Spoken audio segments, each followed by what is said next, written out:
which would be open during the Q&A session, and Mr. Mathur would respond to them.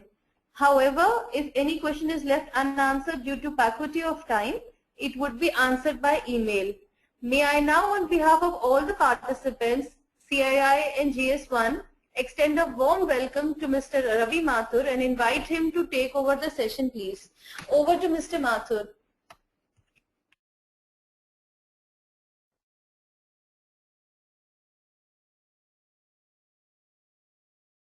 The opportunity to talk of this subject, which, as you know, is a very critical subject, which impacts businesses right across product categories. I hope I can be heard properly, Sona. Hello? Mr. Mathur? Yes, we are very much able to hear you. Yes. I would okay, also request okay. I would also request all the other participants to please type in the questions window whether they are able to listen to the voice of Mr. Mathur. Thank you so much. Yeah, thank you very much. So I'll start about the topic and just very briefly introduce us as an organization. And okay, where is it? The next one. Change. Yeah, what the hell? Colin. Yeah. Okay, just a brief this thing on GS1. GS has a connotation of global standards. Some of you may be more familiar with it as the number which appears below the barcode on all the consumer products every time that you do shopping at any of the organized retail chains.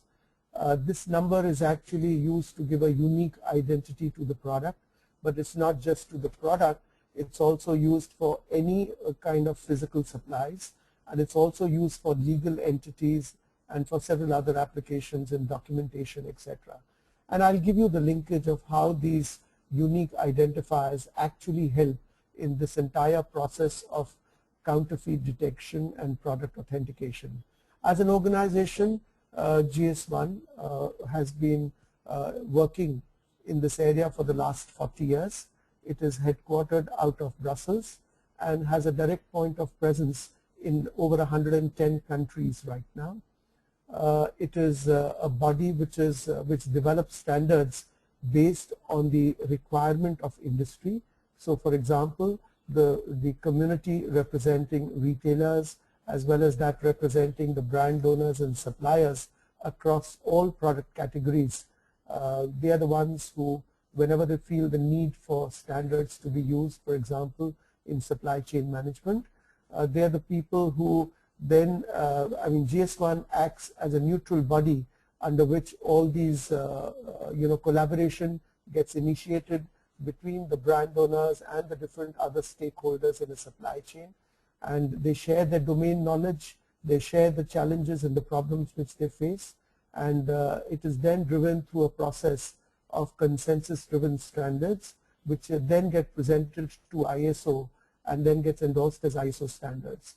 So actually everything that we'll talk about in terms of standards and how they impact these applications related to counterfeits, etc., is all open standards, global standards. They are not proprietary, they're all ISO endorsed, and they're widely used all over the world.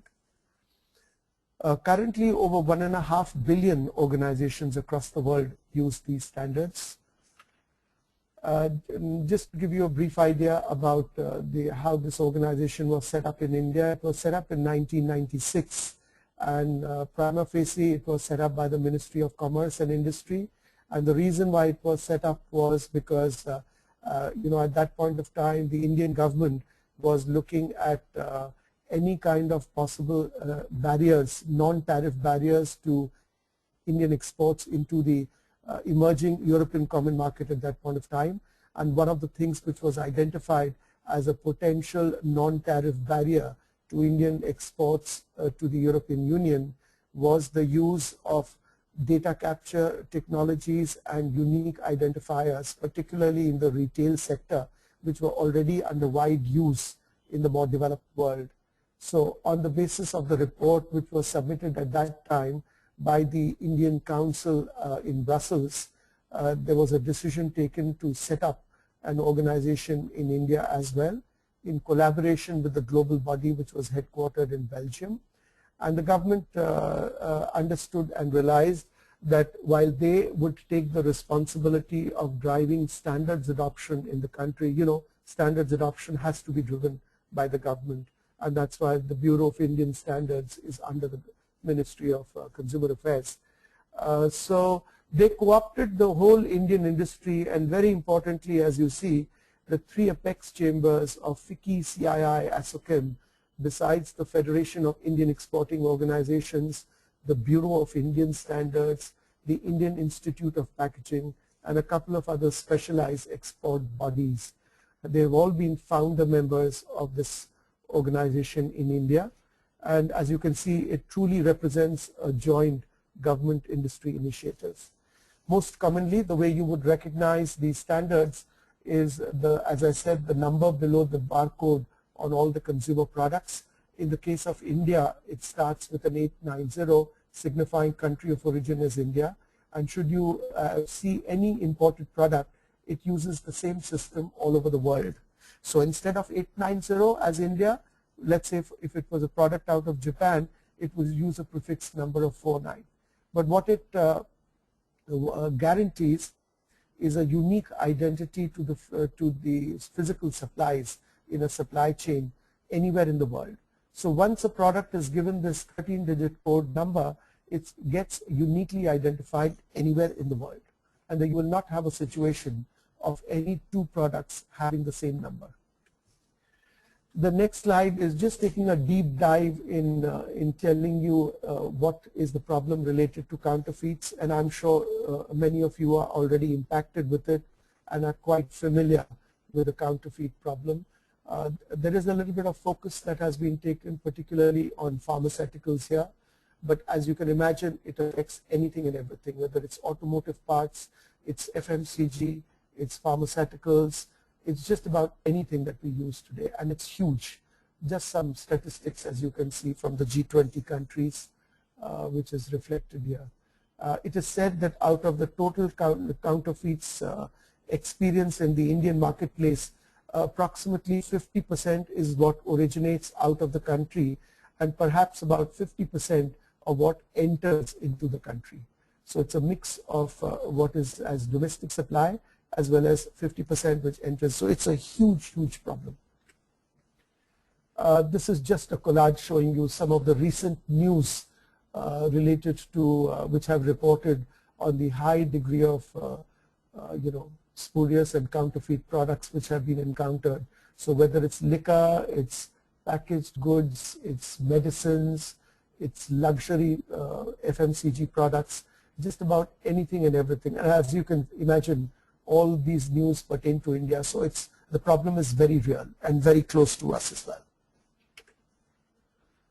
well. What do you basically need to address a problem like counterfeits?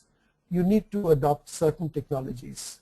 So technologies which would facilitate product authentication at the packaging level, but that's not good enough. What you use at the physical layer, at the products or at the consignment or on the containers, is no guarantee, because you know that counterfeiters are looking at developing clones or being able to copy all the markings, all the labelings, any other visual aids which already appear on the products.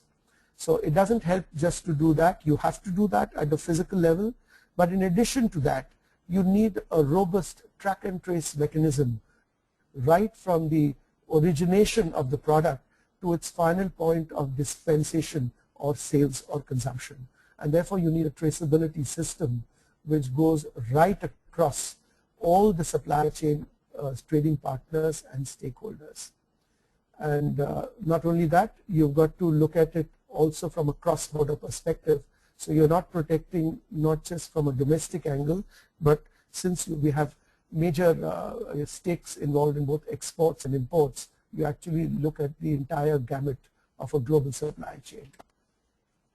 So what could an anti-counterfeit strategy look like? And some of the elements that industry needs to consider is a multi-layered. It's obviously got to be a multi-pronged, multi-layered approach. There is no single way that you could do it. So it's a mix of something that you do to make the product itself secure and its packaging secure. Then what you do is that you track the movement of the products and the consignments right through the supply chain. And then you exchange information electronically between the different trading partners, right from the brand owner down to the intermediaries, the freight forwarders, till the final retailer point.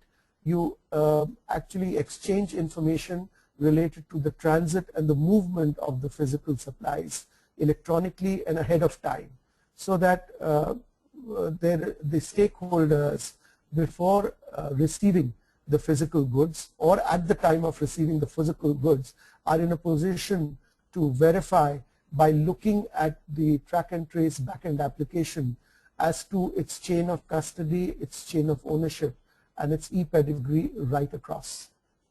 In addition to that, which is from a perspective what industry can do at their end of looking at the product packaging and looking at the information flow between the different supply chain trading partners. In addition to that, of course, there is regulations, there is vigilance, there is everything else which needs to be done. I would not be focusing on this part of it, but there's a huge amount of work which has been done by the chambers of commerce like CII, FICCI, etc. They continue to, on behalf of the industry, represent with several government ministries, right from customs to consumer affairs to everybody else, to work on regulations and on enforcement and on consumer awareness and consumer empowerment.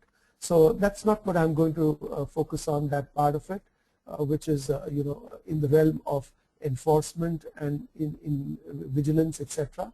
I talk about it in terms of what the industry should do and can do at their end in terms of adoption of technologies, global standards, by virtue of which they can build a fair amount of robustness to be able to detect counterfeits and to be able to authenticate the same. A bottom line to be able to do all of this is something as simple as even being able to communicate what is the product in question that you're talking about. So you actually need something as simple as a unique identity of the product and the consignment. And it's not just unique, but it's also something that all the stakeholders can relate to. So it's got to be an identity which is easy to use by the different trading partners in a supply chain all the way across. So some of the ways that one is able to combat the counterfeits is that with this unique identity, so you have a unique identity of the product. In addition to that, you have also a serialization of the item. So one, you identify the product type, but that's not enough. Beyond the product type, you actually identify between the same product type, any two products through a mass serialization. So you do a mass serialization to uniquely identify each and every product. In addition to that, you enforce a robust track and trace system, and layered over the track and trace system is a product recall system. Now you know that recalls is also something which happens just so frequently. We hear of it, for example, in the case of pharmaceuticals. We hear of it in the case of cars, in the case of batteries, in the case of so many items. So if you have a robust track and trace system, then you would be in a position that should there be counterfeits detected or any products which could potentially cause injury or fatality by their use or have a security risk, you need the ability to be able to know where that product lies in the supply chain, not just within the country but anywhere in the world, and then be in a position to actually recall the product with speed and accuracy.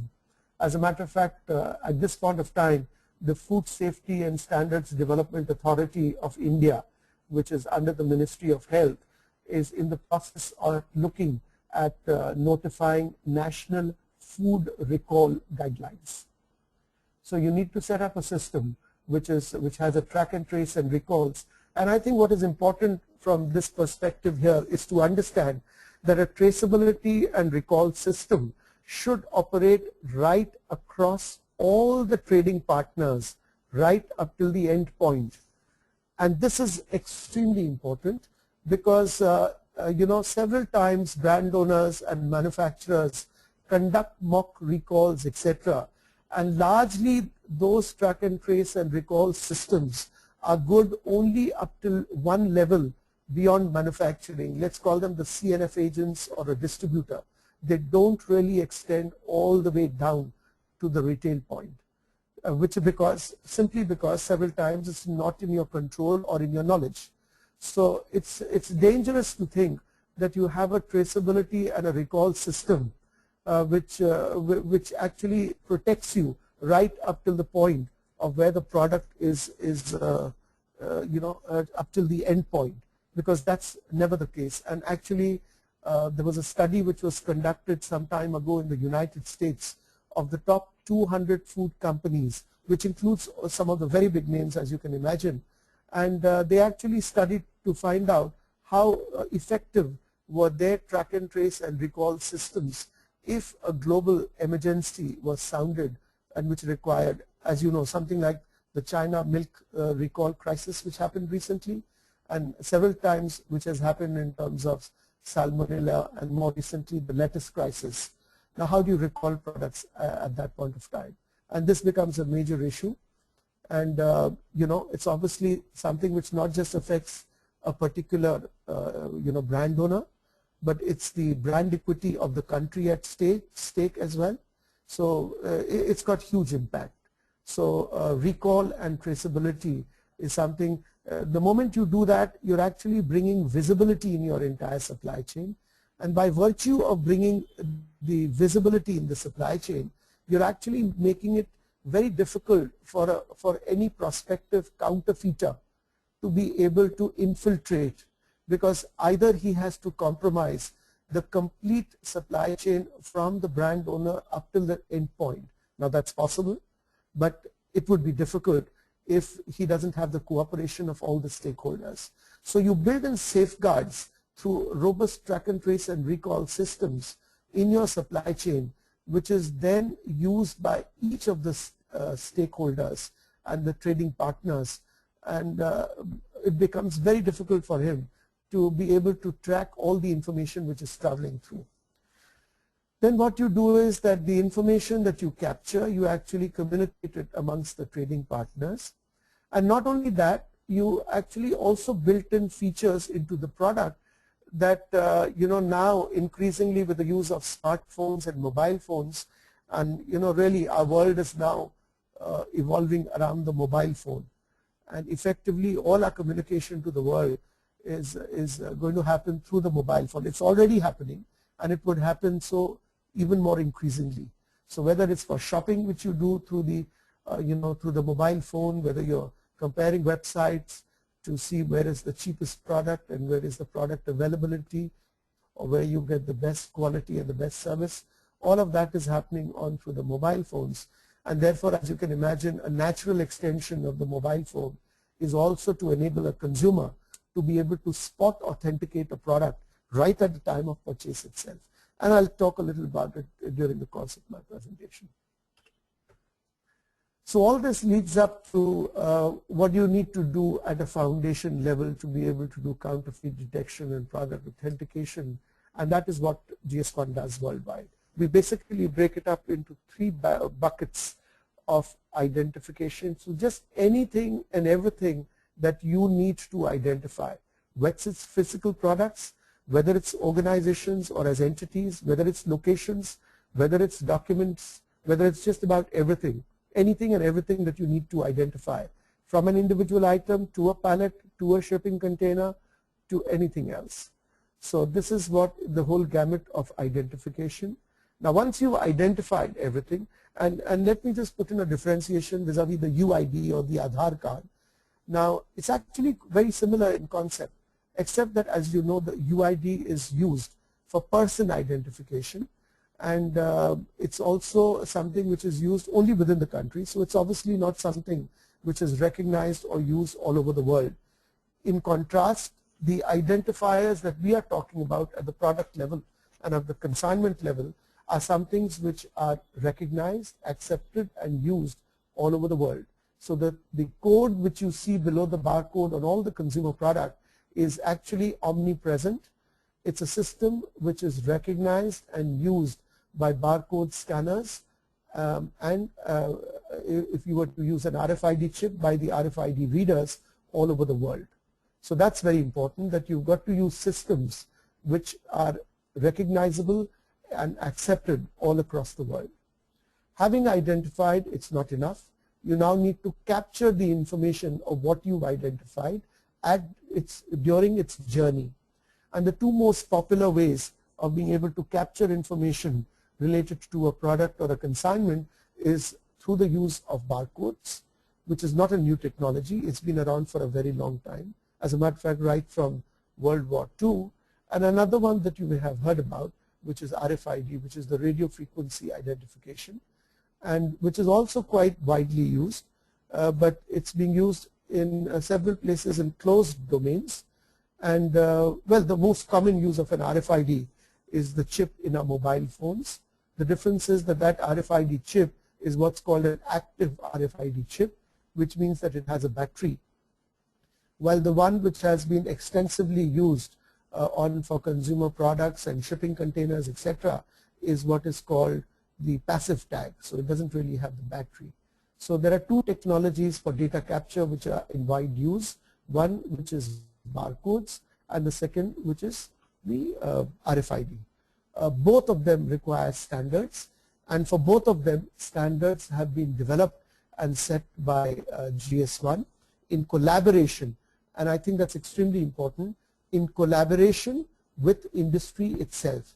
None of these standards are developed if there isn't a need for them expressed by the industry, and none of them are developed if, without industry consensus and industry active involvement.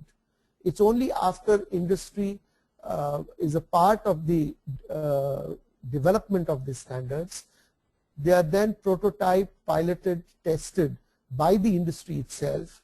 They are tweaked in for any changes which they may be required, and once all that is done, they then get endorsed and declared as global standards, and then move to ISO for endorsement as ISO standards. So after you've identified all the items, you capture the information about them, and then the third very important thing which you have to do is that electronically you need to share this information which you've captured right across in several forms. As you know, it's called EDI, electronic data interchange, and there is also one which gives you event related data, and I'll talk a little bit about it, which is related to EPCIS. So what we are basically talking about, whether it's related to authentication or track and trace, is being able to get increased visibility in the supply chain.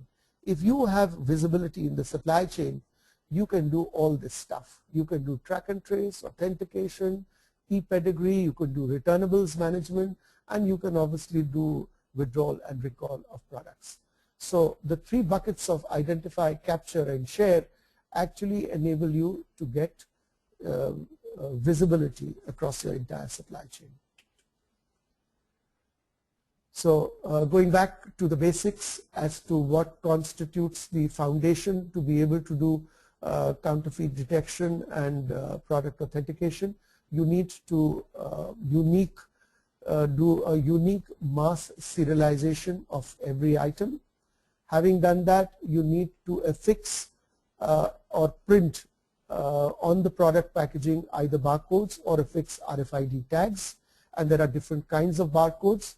The one which you would see most commonly is what is called the one-dimensional barcode, but the one which you see here in the slide is what is called a two-dimensional barcode, and the only difference being that a two-dimensional barcode can capture far more information, which means not just the unique identity or the code, the 13-digit code starting with an 890 that you see for unique identification of a product type, but you could capture its serialization, you could capture information, for example, its expiry date, its best before date, its batch number, etc., etc. Since you need the flexibility of being able to capture a lot of that information on the product packaging, and you have limited space on the product packaging, you have the option of using what is called a 2D barcodes. One of the 2D barcodes, which as you would have experienced very commonly, is what comes on newspapers, magazines, etc., and that's called a QR code. And the QR code actually largely has the URL of the brand owner. So you just go with your mobile phone itself, which largely most of the smartphones today are equipped by default with that application. You simply scan the barcode and you're able to run it connects you to the URL, and you're able to run a video of the product image of the product or get more information about the product itself. So much the same elements are used when you're putting in a traceability system. First and foremost, a unique identification, but the other things, other pieces of information that you need to capture right at the source, which is means by the manufacturer or the brand owner, is number one, unique identity of the product. You need to capture that information. You need to be able to manage its communication right across. So the next slide is just showing pictorially what all you can do in terms of identity. So whether it's companies, entities, its products, its locations, its logistics units like containers or consignments, its documents, or its returnable or fixed assets. Just all kinds of identification that you may encounter in a business environment. So having talked about the identification, I said you need to be able to capture the information related to the movement of goods in a supply chain, and be not only and be able to do it in real time. Now, to be able to do it in real time, as the product moves, let's say from the factory down to the CNF agent, to the stockist, down to the distributor, all these other trading partners need the ability to be able to scan that information, which has been already captured through marking and labeling on the product or on the shipment. They just need, for example, scanners and RFID readers to be able to capture that information. It gives them a timestamp, etc. And it also captures its location and everything else. So as it keeps moving from one supply trading partner to the other, the movement is getting tracked in real time. But importantly, that movement is getting tracked in a manner that it can be shared. So irrespective of what kind of an ERP or an IT application could be used by the different supply chain trading partners, with the standards called the EPCIS, Electronic Product Code Information System Standards, they are basically interface standards which enable communication in a seamless manner between the IT application of one trading partner with the other. So they enable information to be shared between the trading partners in a secure manner without having to change the applications itself of what they are running. And the granularity of the information that you can get about the movement of your goods can give you information like what is it, what is that item, and it gives you, for example, its identity, the manufacturing date, shipment date, purchase order number, etc. Where is it at this point of time? When was this information captured or recorded? And in what stage was it recorded? It was while it was being received, while it was being dispatched, etc., etc. So EPCIS is the standards, the interface standards which reside at the edge of your IT application as an ERP, which enable you to be able to share and exchange information in a seamless manner. And this is just a pictorial representation of how EPCIS could work. Again, EPCIS are global standards and therefore are available for use by anyone. Okay, I have just kept the whole presentation at a slightly, I've not gone in too deep into technicalities, but there is a lot of technicality behind what I have explained. So, I'm sorry, should there be an interest from IT or wherever to understand this, this at a more granular level, would be happy to do that offline with you. Let me now just give you some examples of how these standards are being used very creatively for counterfeit detection and for product authentication. And this is an example. Wine is something which can be a cost of a few hundreds of rupees or a few thousands to tens of thousands of rupees and dollars. And really, this is very, very difficult to be able to differentiate what kind of wine it is. They just could look so similar, and so this is not a problem which we face of liquor and spurious drugs and liquor only in the country, but it's a problem which is faced all over the world. And there has been a very creative use of these standards for wine traceability between Hong Kong and Italy, where right from the vineyards in Italy, the wine was tracked in terms of its, the whole process of the wine making, its storage, and its onward dispatch through the customs onto the ships right to the other end at Hong Kong. And what it helped to do was to be able to track and trace its movement all the way through right up till the retail shops in Hong Kong.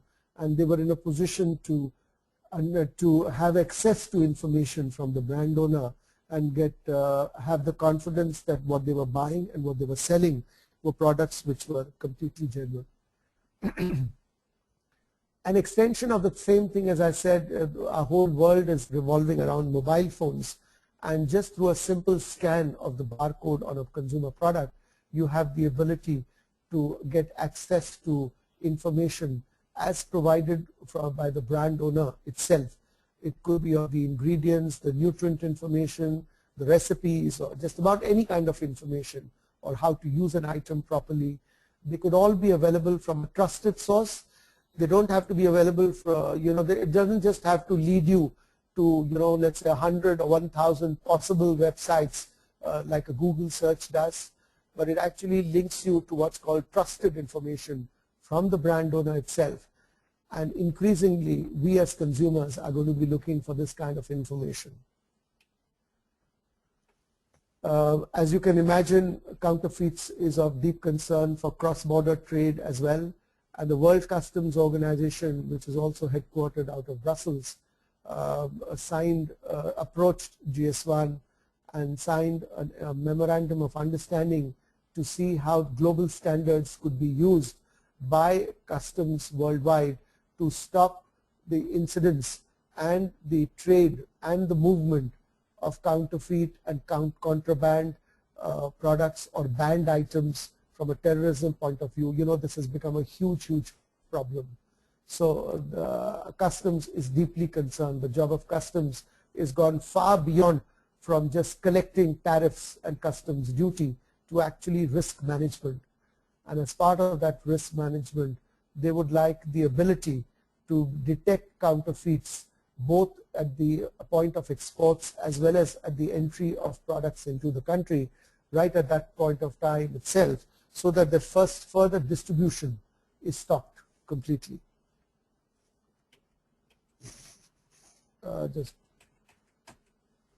So this is what is, there was a collaboration which has happened between our two organizations, and an extension of that happened last year to extend the same capability around the mobile phone, which, as you can imagine, just gives a different kind of empowerment completely to the customs officials. To you as industry, it has an advantage because it would help in being able to give faster clearance by the customs official to goods which are destined for exports or those which are coming into the country. They can do it faster because they would get connected with the information about the products and the consignments directly from the exporters and importers into their IT application, which is called the IPM. So it's an application of the World Customs which is available to customs all over the world, and brand owners exporters and importers have the ability to upload information including product and shipment images about their product with any kind of visual markings, and all information related to the product and to its journey and who it is destined for, and its chain of custody and its chain of ownership in the journey. And all that information can actually reside within this application run by customs called the IPM. So when the goods actually arrive to them for exports or in imports, they're able to give it very, very speedy clearance, and you don't have your goods locked up for a long period of time, either from perspectives of inspection or from examination or whatever else. Another example of what is happening in India, which has already happened actually, is for medicines, and this is currently happened for exports of medicines. There is a notification from the Ministry of Commerce, DGFT, that all medicines which are exported out of India compulsorily need to incorporate barcodes and need to use the same standards for unique identification of medicines at different packaging levels, primary, secondary, and tertiary. And that information would actually get captured into a huge national portal which is getting created by the Government of India, where all the brand owners and manufacturers will need to populate all that information each day, and then there would be the ability for anyone at the other end as a buyer or a consumer in the world to be able to scan the barcode on the product and connect to this portal and be able to authenticate information about that product and its journey and where each serial number of a medicine is destined for. For example, if it's a consignment which is to travel to Germany but it lands up in Nigeria, then through the tracking of the chain of custody, all of which information resides in that national portal which is under creation by the government, you would be able to spot authenticate.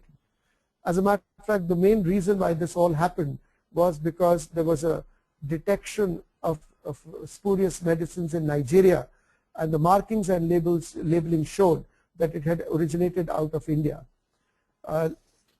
Just one moment, I'll just interrupt you. Where do you get that if people are typing and asking? Where is that? I'm just going to, just looking in to see if there is, yeah, that's all. Yeah. No, so how do I get to know about this? Down there, okay. So I guess I'll just entertain on the questions after I complete my presentation. So let me just go through it, else it will interrupt the slides here. So this is what for pharmaceuticals, the government has worked on the timeline. Some of them have been extended since the industry expressed some difficulties. But beyond medicines, worldwide, this is now also getting mandated. This of course happened in the European Union. It's happening in the US as well. And it's happening beyond medicines for medical devices, which includes implants, stents, and just about everything else. Why is it getting stuck?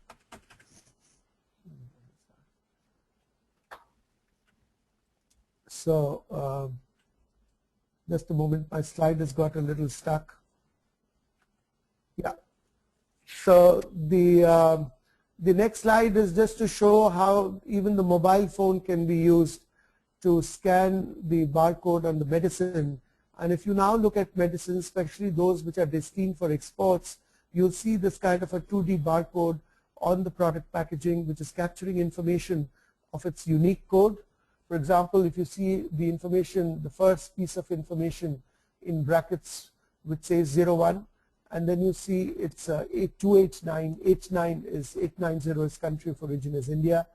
Then you have information in the brackets that's batch number, expiry dates, and it's its lot number.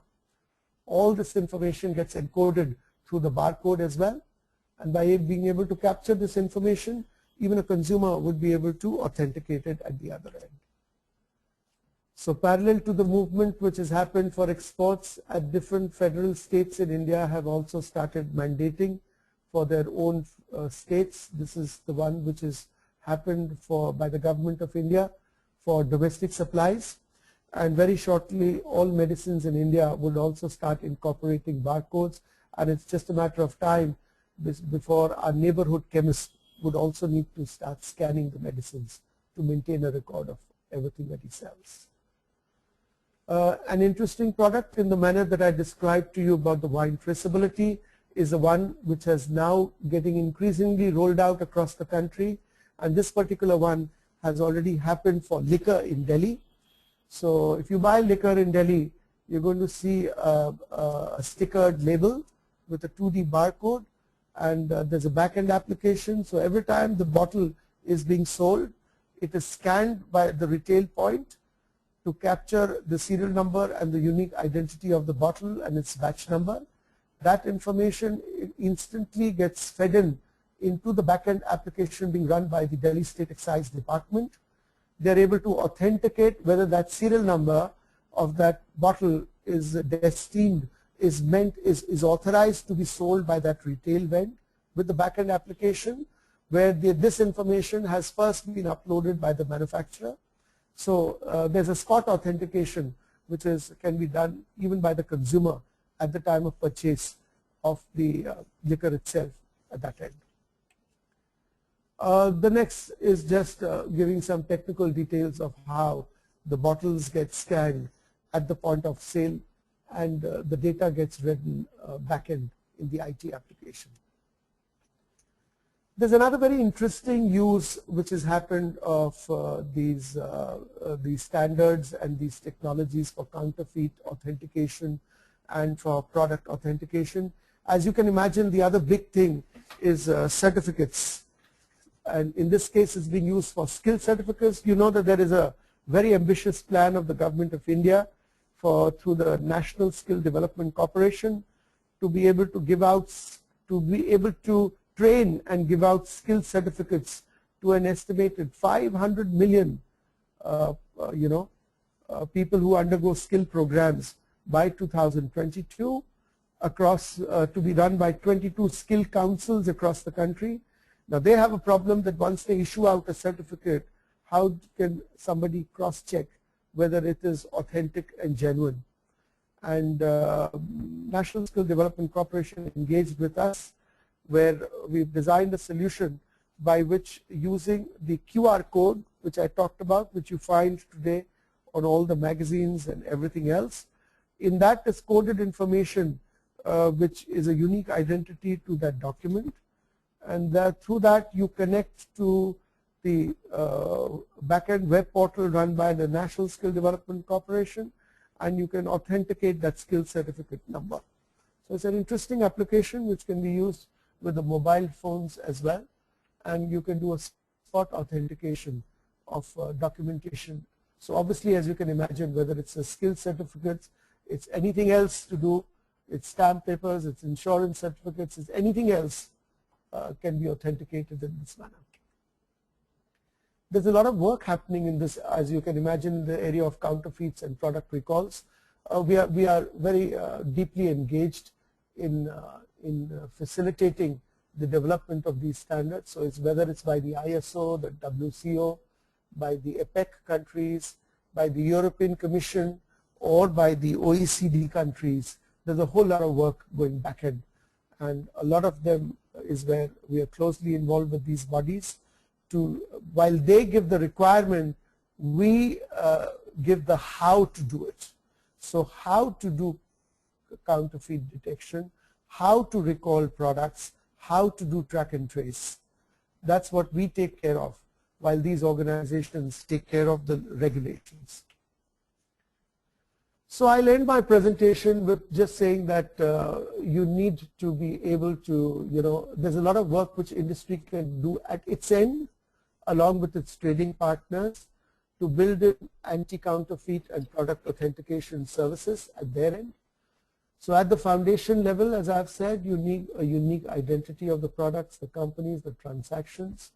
You need a traceability system which runs right across the trading partners, and you need to be able to exchange electronically information related to the movement of those physical supplies, using standards by which you can seamlessly exchange the information, the EPCIS standards I talk about.